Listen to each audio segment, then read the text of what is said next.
Halo Mas Bro, Assalamualaikum warahmatullahi wabarakatuh. Jadi untuk hari ini,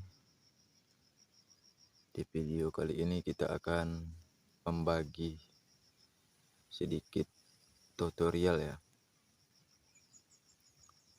cara menyusun pelepas sawit dengan cepat menggunakan alat ya. Kita nggak perlu nunduk-nunduk lagi ya, atau bungkuk-bungkuk itu ngambil pelepahnya satu persatu. Apalagi sawit sekarang itu masih kecil ya, masih terlalu banyak pelepah yang halang, jadi kita menggunakan alat bantuannya agar cepat sedikit ya kerjanya itu. Jadi kita nggak terlalu lambat dan juga tidak terlalu berpengaruh sama pinggang ya, jadi nggak terlalu sakit pinggang kita ya. Dan inilah alat bantu kita ya Mas Bro ya, ini namanya kalau di sini garuk ya. Jadi untuk ukuran jarak ya, itu tergantung sama kalian masing-masing ya, mau semeter, mau setengah meter, mau 2 meter, itu seterah kalian ya, yang penting nyaman ya.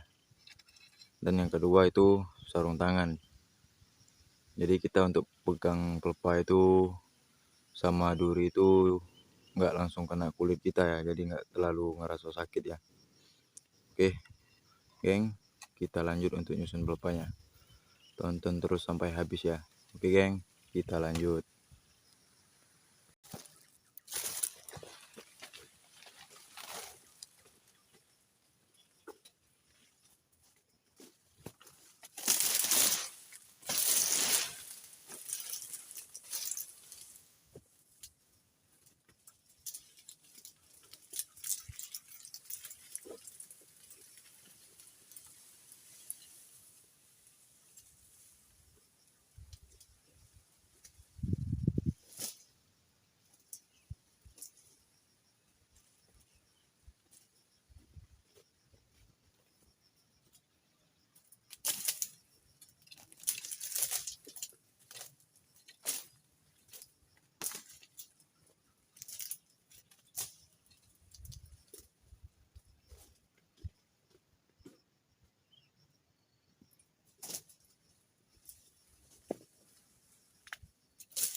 Nah, jadi begitulah geng, jika kita menggunakan garuk ya, ini maaf ya, ada patah satu ya dia.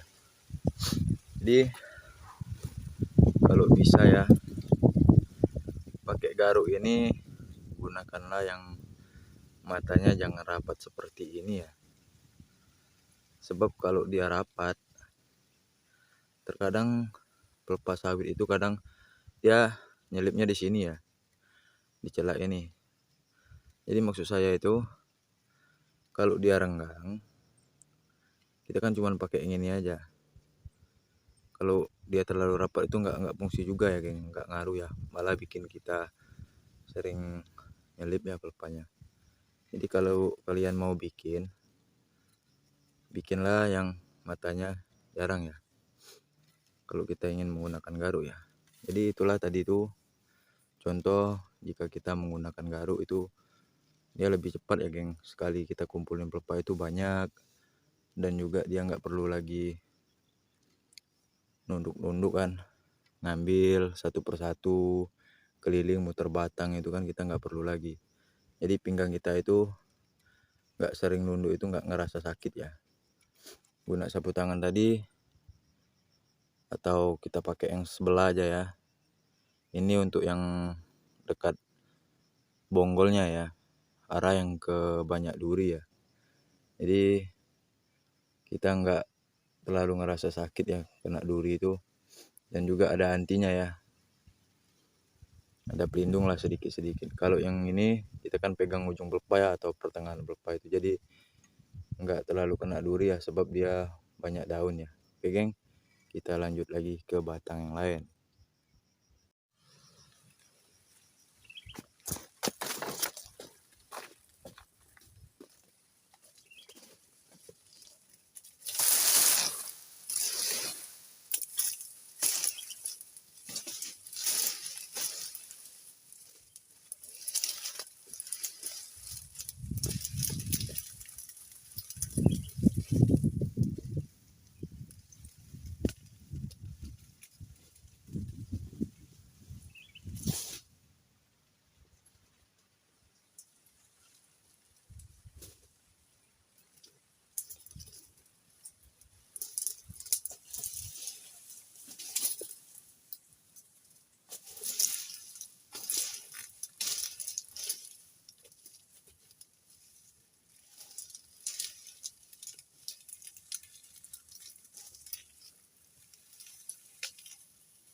Nah,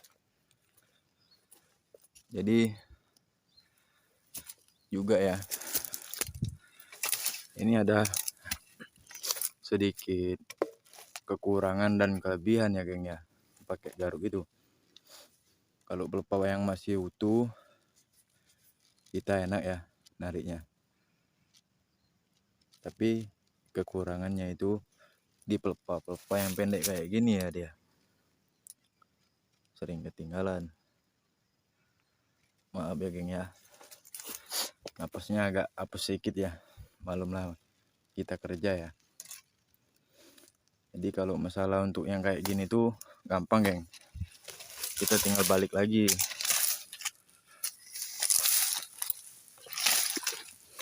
tinggal kita garuk, kita kumpulin lagi. Nah,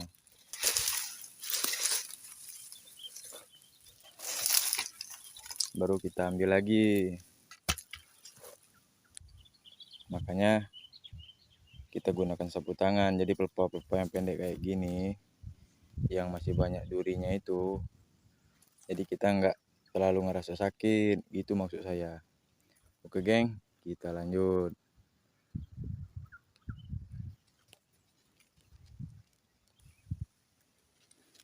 Dan inilah geng, hasil yang kita udah susun itu bersih ya. Mungkin ada sisa sedikit-sedikit itu ya, pelpa yang nggak putus ya. Soal dia kalau udah kering itu keras, karena dodosnya ya. Boleh kalian lihat sendiri ya. Jadi kalau ada berondol itu yang khusus juga tempatnya, kawan-kawan kerja itu kita ngambil berondol itu gampang ya, nggak terlalu banyak pelpa lagi di bawahnya, nggak kena duri, jadi kerjanya agak cepat sedikit ya. Dan kita susun pelpanya, kita lurus ya geng ya, satu gang mati satu gang hidup. Ini sekalian juga saya bahas ya, kemarin itu ada sempat yang nanya, bang itu kenapanya pelpanya harus disusun lurus satu gang mati satu gang hidup.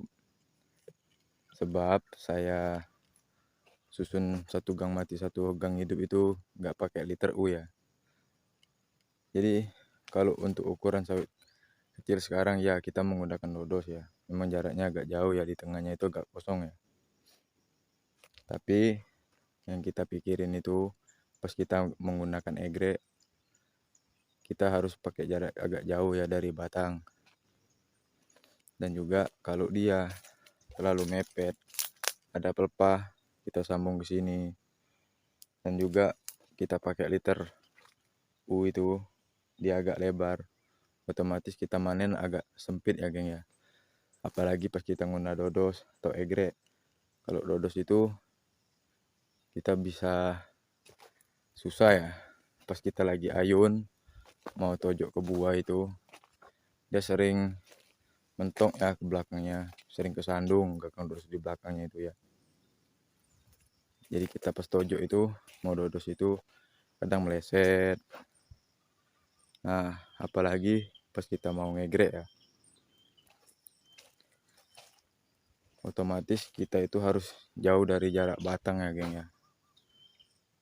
Pengaruhnya itu banyak ya geng ya.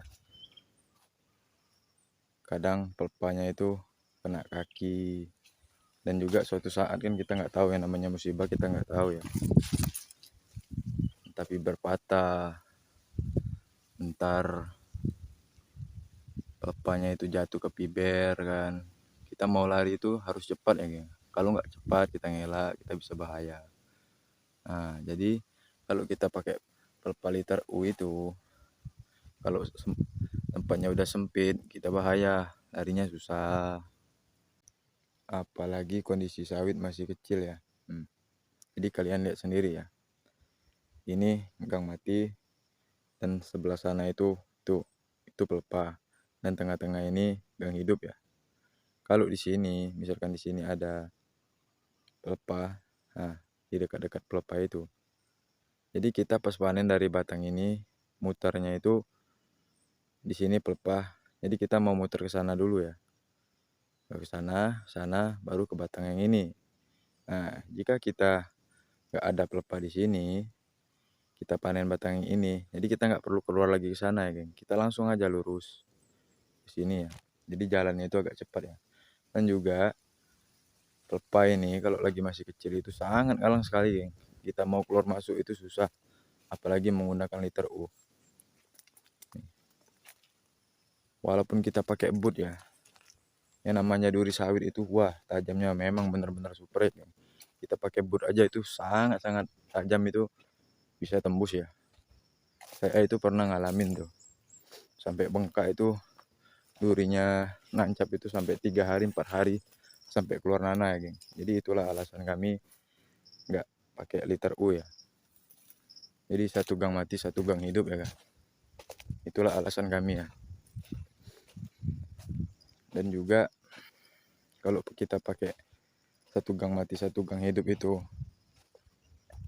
kelihatannya sawitnya luas ya, nggak sempit ya. Kalau masalah rumput itu nggak ngaruh, geng. Nggak ngaruh ada susunan pelepah liter U. Satu gang mati, satu gang hidup itu nggak ngaruh ya. Kalau mau rumput mau tumbuh ya tetap tumbuh ya.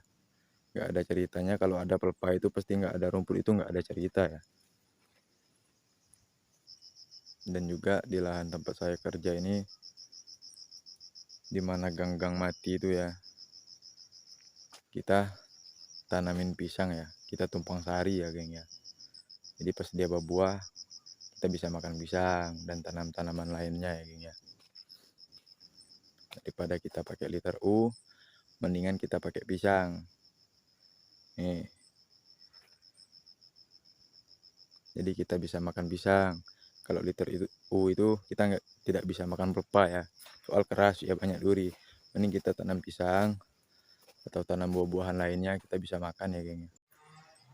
Jadi geng, kalau kalian mau pakai liter U itu boleh ya. Tapi ukuran tanam sawit dan matanya itu jangan mata 4 ya. Kalau di sini bilangnya itu mata 4 ya. Per petak ya. Ini gang lurus ya. Gang mati susunan pelepah. Kalau kalian mau pakai liter U itu, usahakan lahan kalian itu jangan mata 4, gunakanlah mata 5 ya. Jadi dia zigzag ya. Kalau mata 4 ini susah, memang susah. Dari batang ini kita ke sini ya. Kalau mata 5 dari batang ini dia langsung ke sini ya, sebab dia agak miring. Nah, ke batang ini. Jadi walaupun dia pelepahnya di sini, kita nggak lewat lagi, nggak nempuh sini lagi ya. Kalau mata 4 itu susah. Kita dari sini, pelepah di sini, mau ke batang ini otomatis kita dari sini dulu. Kita cari ya jalan yang agak bersih, sebab di sini pelepah nggak mungkin kita pijak, geng, sebab duri sawit itu tajam. Kalau mata 5 enak, dia zigzag ya. Jadi walaupun di sini itu pelepah, kita dari batang ini sini aja terus langsung ke sini. Jadi kalau kalian mau liter U itu boleh ya, tapi usahakan lahan kalian jangan mata 4 ya, gunakanlah mata 5 ya. Kalau kalian mau mata 5 untuk jarak tanam mata 4 itu ya, usahakan gunakanlah jangan 88 ya, atau itu 87. Wah, itu sempitnya minta ampun ya, geng, lahannya. Kalau mau liter U itu, kalau untuk mata 4 gunakanlah jarak tanam itu 89 ya. Jadi agak luas sedikit ya. Jadi geng, itulah video saya hari ini. Semoga bermanfaat. Kurang lebihnya saya mohon maaf. Pada Allah saya mohon ampun. Saya akhiri, wabillahi taufiq wal hidayah. Wassalamualaikum warahmatullahi wabarakatuh. Jumpa lagi di video selanjutnya.